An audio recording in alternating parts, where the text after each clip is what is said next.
So after the open competition, since say you didn't necessarily make it to the goal, which was to reach the regional level, there's this weird time where individuals feel like they need to start training immediately in order to get prepared for the following season. It's actually the complete opposite of what they need to do. They need to spend some time analyzing and looking at the workouts and their training season and pick out what the limitations were. I think too many people would just think they need to train more, and that definitely can lead to an overtrained state. So an athlete that's overtrained, obviously fatigue, obviously missing important training sessions, long-term periods where the individual has to take off because they need it physically and mentally and emotionally to come back and actually be able to train again. All it leads to is inefficiencies, mechanical fatigue, and CNS breakdown.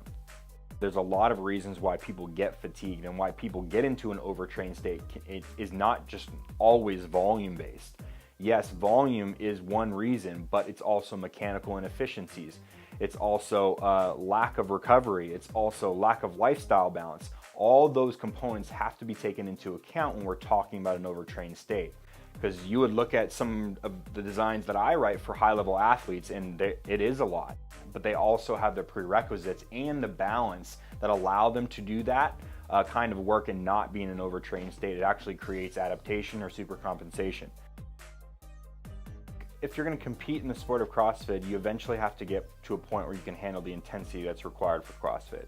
Now that doesn't discount that it takes a lot of time, training volume, energy, balance, all those things to prepare for the intensity that is CrossFit. But in general, if we look at individuals that are currently successful in the sport overall, we think that they're doing a lot of intensity, but to them, when they actually do it, it's not intense work. Now, they do intense work? Yes, absolutely.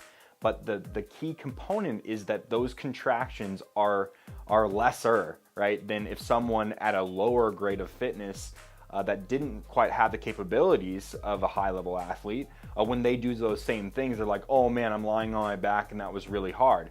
But that's the difference, is that individuals that are really successful and really good can do a large amount of intense work because it's not intense.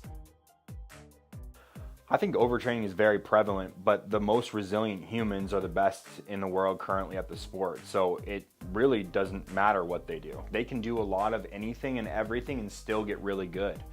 A lot of those individuals, we're talking about a very small percentage of people. So we can't compare the masses to a very small percentage of people that are having success doing whatever they want. Most people need regimented planning and a regimented overall structure and design to continue to improve in the sport. Yeah! Shit, genius.